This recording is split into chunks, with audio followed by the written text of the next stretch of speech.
흥미 유형 6가지는 현실형, 탐구형, 예술형, 사회형, 진취형, 관습형이죠. 현탐예 사진관. 자, 그렇다면 현실형 R은 기계, 도구, 동물, 사물을 좋아하고 체계적이고 조직된 활동을 좋아합니다. 사회성이 부족한 게 단점이죠. 엔지니어 같은 게 있습니다. 탐구형은 호기심이 많고 과학적 탐구 활동을 선호하나 리더십이 부족하죠. 과학자 같은 형입니다. 예술형은 창의적이고 감성이 풍부하나 반복적이고 틀에 박힌 일을 피하며 규범적인 모습이 부족합니다. 예술가 같은 형이죠. 사회형은 친절, 봉사정신, 이해심이 많아 타인을 돕는 것을 즐기나 탐구적이고 기계적인 능력이 부족합니다. 교사나 간호사 같은 형이에요. 진취형은 리더십이 있고 외향적이나 체계적이고 과학적 활동이 부족합니다. 경영자 같은 사람들이죠.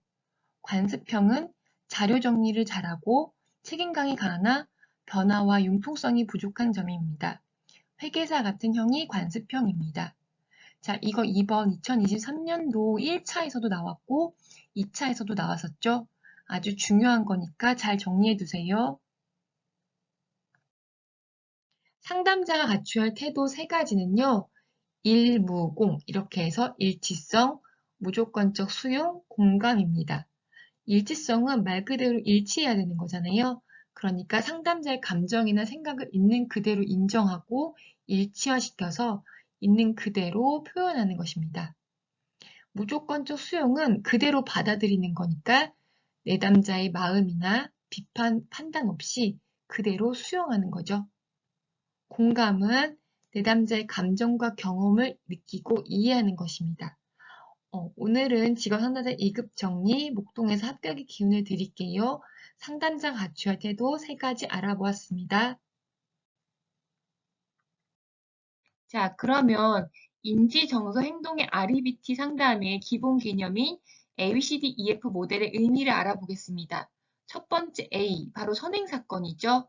선행사건은 그렇죠. 개인의 감정, 정서적 역량을 가져오는 구체적인 사건을 의미합니다. B, 신념체계. 내담자의 비합리적인 신념체계를 얘기하는 거죠. 그다음 C, 결과. 비합리적 신념체계를 통해 인지, 정서, 행동의 결과가 이제 나타나는 겁니다. 그다음 D, 그거에 대한 이제 논박이죠. 원리를 제시하여 내담자의 논리를 반박합니다. E, 효과. 논박을 통해 비합리적인 신념체계를 해소하여 긍정적인 태도로 바꿔지는 거죠. F, 마지막 감정이죠. 합리적 신념으로 긍정적인 감정과 태도를 가지게 되는 결과를 나타내는 겁니다. 자, 오늘은 ABCDEF 모델에 대해서 배웠습니다. 직업 상담사 2급 정리, 목동에서 합격의 기운을 드릴게요. 자, 무의식적 방어 기제 종류 5가지를 볼게요. 억압, 부정, 투사, 퇴행, 승화죠. 억부, 투퇴승. 억부, 투퇴승. 자, 그러면 억압은 말 그대로 누르는 거잖아요. 불편한 욕구나 의식을 무의식적으로 누르는 걸 억압이라고 합니다. 부정은 아니라고 하는 거니까 그렇죠. 자신의 현실을 무의식적으로 인정하지 않고 부정하는 것을 말하는 거죠. 자, 투사는 자신의 심리를 타인에게 투사시키는 거예요. 바로 다른 사람의 탓으로 돌리는 걸 투사라고 하는 거죠. 퇴행은 뒤로 돌아가는 거잖아요. 자신이 만족했던 과거 시기로 돌아가려는 거죠. 자, 승화는 사회적으로 용납되는 방법으로 자신의 본능과 욕구를 내보내는 거예요. 발산시키는 거. 이게 바로 승화죠. 억부, 투퇴승. 자, 무의식적 방어기제 종류 5가지 잘 알아두세요. 오늘도 직업 상담사 2급 정리, 목동에서 합격의 기운을 드립니다. 자, 변별 진단 4가지는 윌리엄슨이 주장한 거죠. 지금 변별 진단 4가지가 있고 직업 상담 문제 유형 3가지를 쓰시오. 뭐 진로 선택 문제를 쓰시오. 이런 식으로 나오거든요. 자, 변별 진단 4가지는 어리석은 선택, 흥미와 적성의 불일치, 불확실한 선택, 직업의 무선택.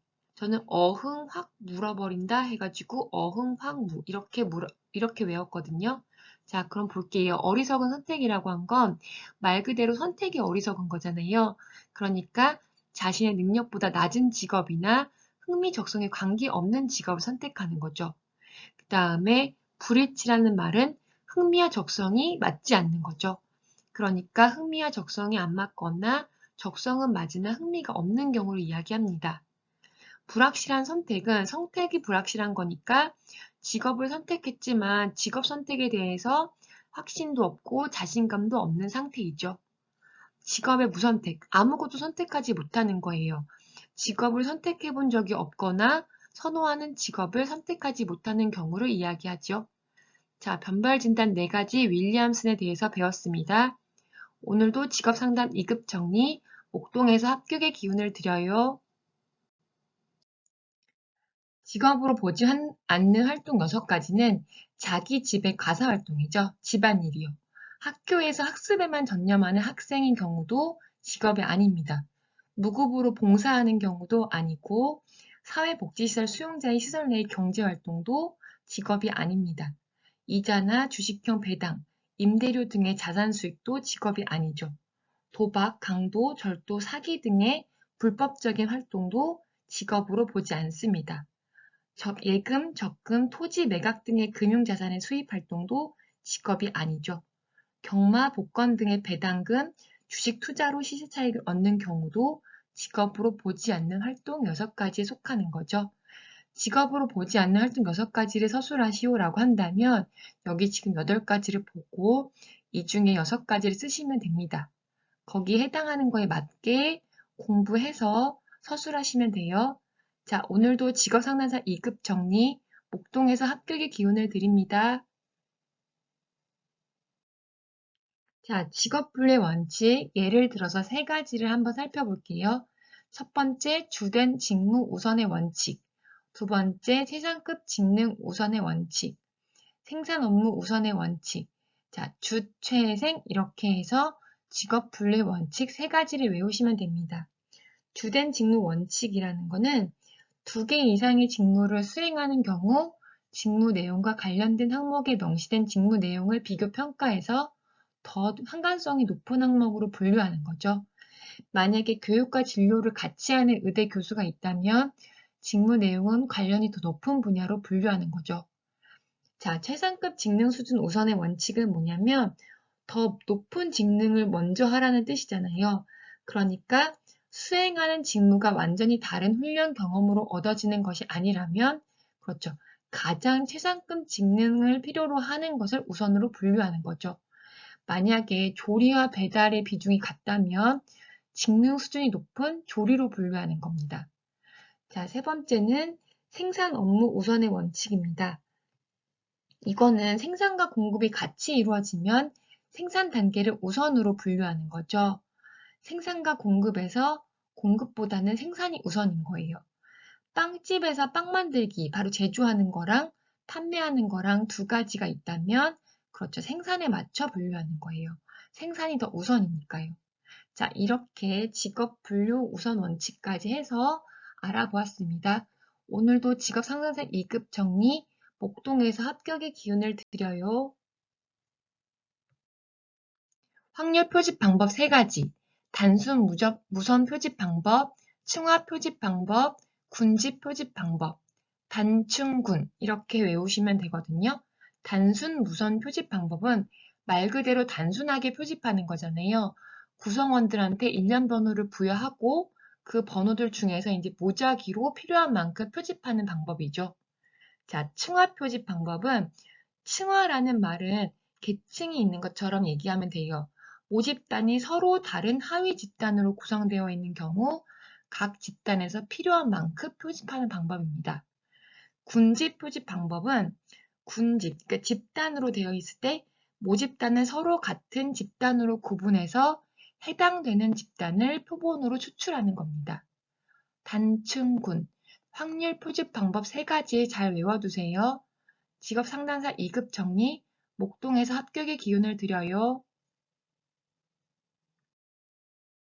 구성타당도 분석 2가지만 서술하시오. 자, 그럼 구성타당도에 뭐가 있는지 한번 볼게요. 변별타당도, 수렴타당도 이렇게 있죠. 그래서 저는 구성타당도 이야기가 나오면 구변수 이렇게 해서 외웠습니다. 변별타당도는 말 그대로 검사 결과가 그 속성과 관계없는 변인과 낮은 상관관계를 지니고 있는지를 측정하는 거예요. 상관관계가 낮을수록 변별 타당도는 높죠.